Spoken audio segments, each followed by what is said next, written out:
वाराह पुराण में महाराज जी एक चरित्र है। महर्षि औरव तप कर रहे थे और इतना कठोर तप किया महर्षि औरव ने कि देवराज इंद्र को भय हो गया, कहीं इंद्रासन तो नहीं ले लेंगे ये।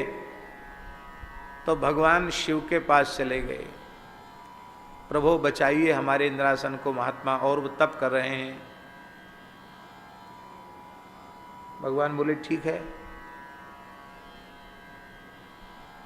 तो तुलसी, बिल्वपत्र, कुश, दूर्वा, पुष्प, कंदमूल, फल आदि लेने जब महर्षि वन में गए तो भगवान शंकर आए और अपने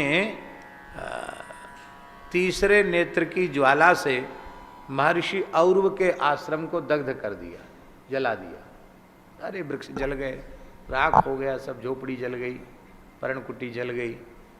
महर्षि वहां से आए तो देखा यहां तो सब खाक हो गया। तो उनको क्रोध हुआ कि किसने ऐसा किया, मेरे इतने सुंदर सुंदर वृक्ष थे, इतनी फुलवाड़ी थी, सब खत्म कर दी, जला दिया, किस दुष्ट ने ऐसा किया। तो शाप दिया, जिसने ऐसा किया हो वह कोई भी क्यों न हो, जैसे उसने हमारे आश्रम को जलाया है ऐसी वो निरंतर अग्नि के दाह से पीड़ित रहे, जलता रहे। शाप दे दिया।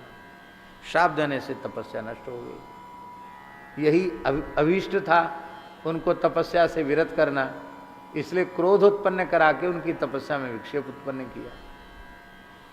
लेकिन शंकर जी कैलाश में बैठे थे, उनके सारे शरीर में दाह शुरू हो गया। लगता था कि आग में जला जा रहा हूं। तीनों लोकों में, पूरे ब्रह्मांड में शंकर जी घूमे पर उनका दाह शांत नहीं हुआ।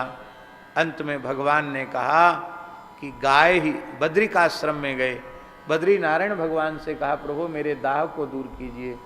तब उन्होंने कहा ब्रह्म शाप से आप दग्ध हैं, आपके दाह को कोई दूर नहीं कर सकता, केवल गाय ही ऐसी हैं जो आपके ताप को दूर कर सकती हैं।